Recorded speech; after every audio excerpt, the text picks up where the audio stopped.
everyone, and thank you for coming on to my talk today. My name's Feyi, and as Eleanor said, I'm one of the businesses that are currently within the formation zone. I've been asked to sort of give a talk based on my entrepreneurial journey and setting up my business, which is called BrighThinking, and what sort of motivated me to get up and actually, start the business. So a little bit about myself. So BrighThinking is a sustainable tech business, which basically means we create sort of eco-friendly technology for consumers, which basically offers both businessmen and women the opportunity to be more sustainable in a way that is feasible for them and works for them. In addition to running my business, I'm also a graduating Plymouth University business management student and an inventor as well. So as part of BrighThinking, I've invented both the products which we have developed and are currently looking to offer. So while an inventor is probably the official term for what I do, I literally tend to think of myself more as just a guy with loads of ideas, some of which I put into the form of products, and others have gone into other things, sort of developing the logo and everything. So the start of my business journey probably started, I think, when I was 12 years old, and I started to sell sweets to kids my own age at school. Back in the day, entrepreneurship was really more of a hobby for me rather than something that I considered as a proper career option.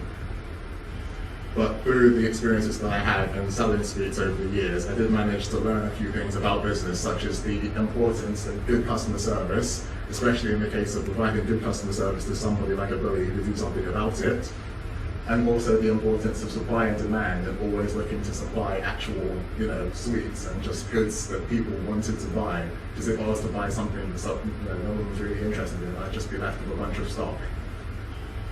So yeah, at the age of 16, I had my first ever interview, which was with Marks and Spencer's. As you can probably guess by the title on that slide, it didn't go too well for me, as during the interview I was told that I sort of gave the idea that my creativity was what was the best thing about me and what really helped me to stand out against the next candidate. Unfortunately, I was told by the interviewer that nobody would really ever look to hire me as in business for having creative ideas. So I did learn a lot through that actual process. First of all, that I'm not entirely sure where exactly she got her business degree from, but I can think of a ton of business people who have faced successful businesses like Richard Branson off of being creative and not, going with the norm. But I did learn that the best opportunities in life weren't going to just fall at my lap or just pop up on my screen like a pop-up like that. I would have to go out and earn them.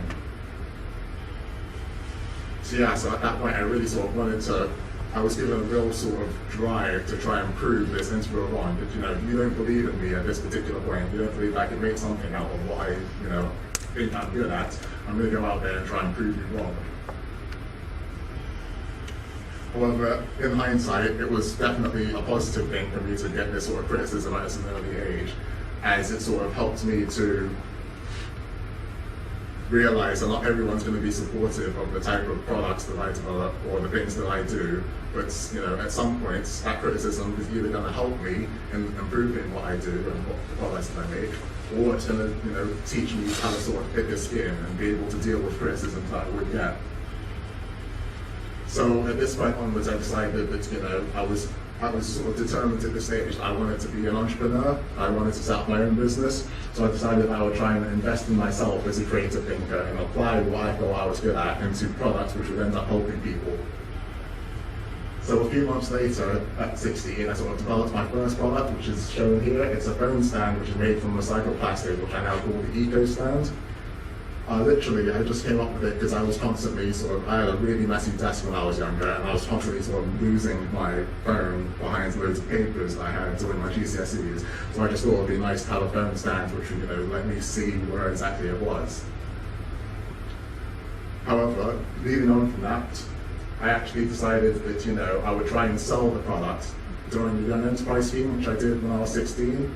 And I got a little bit of mild success. I managed to sell it to a bunch of stores in my hometown of Milton Keynes, to businesses that were looking for an innovative marketing opportunity, so I could sort of brand it with their own logo and they could give it away as something different to the regular business cards that you tend to get. And as part of that, at the end of the year for Young Enterprise, I was fortunate enough to win the Individual Achievement Award for my sort of task or for my project.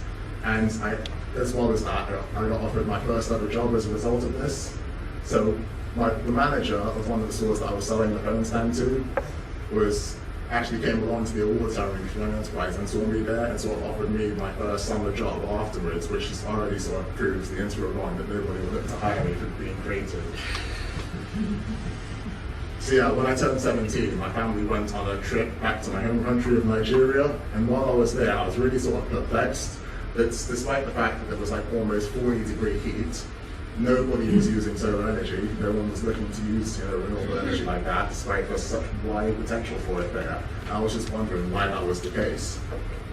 I sort of realized by talking to people there that a lot of the sort of solar-based products, or the way that people view solar energy, is in something that's too large scale for the smaller business people to actually take hold of. It's not something that they could easily adopt because it was either too expensive or too inconvenient for them to use. So at that point, and after looking at this regular phone stand I made, I decided that my speciality was going to be in sort of making these larger ideas and converting them into a smaller sort of product which people could use would make it easier for smaller businessmen to start implementing.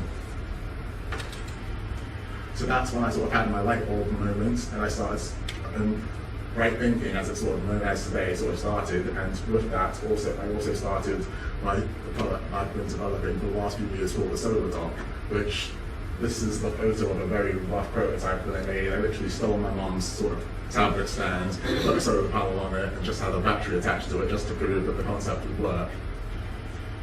So when I was starting university, as a sort of 18, 19-year-old, there were only two sort of main factors that I was looking for university. First of all, as it was the first opportunity for me to leave home, I wanted the chance to, actually leave home and be as far away from my parents and my family as humanly possible. Which I think I set a target of being at a minimum of 4 hours away from Milton Keynes. And in addition to that, I also wanted a university that would support me with my business idea, even though I wasn't entirely sure where it would lead me to. And for those of you wondering, Plymouth is a 6-hour journey from where I live, so it's definitely met both of those. So when I started university, I did have the idea, but I realized that in my current form as a 19-year-old, I wasn't really in a position where I didn't really have the qualifications to develop the type of product that I was hoping to develop.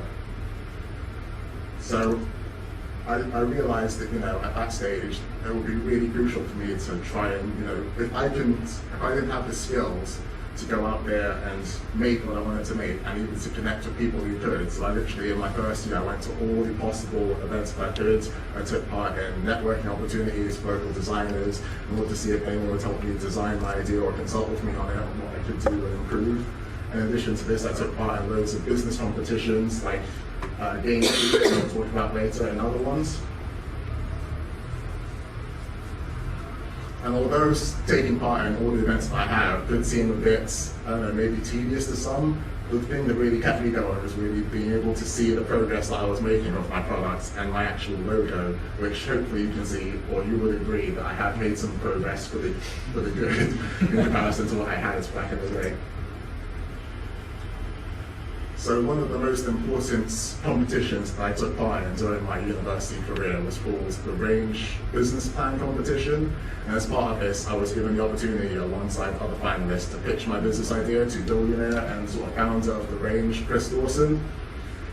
This was a huge opportunity for me, and it's something that I look back upon, with a smile, because it really sort of helped me to boost my confidence. Because before then, I'm a very sort of introverted person, and before then, I didn't sort of believe in what I was doing at all. I was just like, oh yeah, I just make this because, it's what I enjoy doing, but I didn't think anybody else would be that interested in it. However, after pitching to Chris Dawson, he gave me the compliment that he thought it was a fantastic idea and I should keep going with it, which was a huge confidence booster for me. In addition to it, I got what is by far my best sort of prize for taking part in the competition, because after we pitched to Chris Dawson at the Range headquarters, he gave us all a ride home in his Rolls-Royce Phantom back into uni, and I literally got to see a few of my mates on my way in and just wave at them. Another competition which has helped teach me a lot on my journey to where I am today is taking part in the Game Suit competition, which will be after this as well. I took part in the first Game Suit, which was last year, And although I didn't win the competition, I did learn a lot from it, such as the importance of sometimes, learning that sometimes it is important to, or it's better for me to fail at certain points, as long as I don't fail on a large scale, because there's a lot I can learn through my failures. Taking part in Game 2 helped me to sort of get over my initial fear of public speaking, because before then, any sort of opportunity to talk to any crowd, I would just be put off by it. I hated public speaking. It was not something I was interested in at all. But being able to talk to a room full of business people who were looking to find out more about my business helped me to start getting over that. In addition, taking part in SOUP also helped me to validate my idea within that business community and find out what I could improve about it. And it also helped me get a bit of recognition. So whenever people tend to see me out on the street, I'm not saying that I'm famous or anything like that. I'm saying if I do happen to get recognized, it would be, for doing Game 2, and by people that say, hey, you're the guy that did SOUP, which hopefully will change to, hey, you're the guy who did FutureSync after today, but we'll see. So I didn't think it would be fair to sort of talk about my business journey if I didn't give like a quick story about my family. I'm so thankful for the family I've had. They've been my biggest sort of, looking for the right words. Motivators, would that be the right words? But yeah, they've always been there for me, and I'm pretty sure that I would not be in the position that I am today if it wasn't for them. And an example of this would be with the Ego Stand. When I was developing the Ego Stand, it didn't look anything like what it looks like today. It looks like that. So I used to spend time after school just heating, a sheet of plastic and sort of molding it into one shape. You couldn't, adjust it or anything like that. It was literally just a phone holder. It wasn't even something you could charge your phone on. But I showed it to my mom, and her face literally lit up.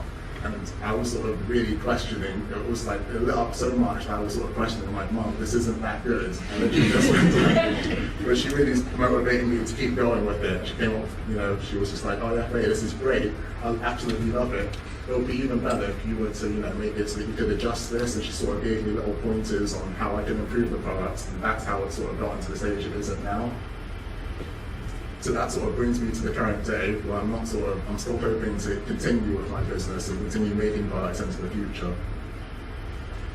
That starts with the opportunity to speak at FutureSync today. I'd like to say a quick thank you to the guys that invited me down here. In addition to that, in the next month, I'll be developing the last version of the solar dock, which unfortunately I couldn't bring in today, but I do have an older prototype at my exhibition stand, which is in the Davy building. And earlier this week, I was fortunate enough to make it to the final shortlist for this competition called Shell Livewire Smart Futures, which gives one business the opportunity to pitch against, I'm going to be pitching against 4 other startups to win a 5K grant, which would go a long way and basically give me the funds I need to be able to launch the product at the end of this summer. And in addition to, being a technology brand, I wanted BrighThinking to be sort of like a platform for sustainability and promoting eco-friendliness. So thank you for listening to my talk. If you guys want to find out more about the products that I've made, I don't know if I'm going to have any time for questions, but I also have an exhibition stand in the Davy building, like I said before. If you guys happen to come across BrighThinking, I would really appreciate if you would help vote for me in the Shell Livewire competition. We also have social media, Facebook and Twitter. And if you're going to SOUP, I wanted to do a quick shout out for a friend of mine. His name's Jerome, and he's going to be pitching his business early against 3 other great startups. So yeah, thank you for listening. That's the Diary of an Aspiring Entrepreneur.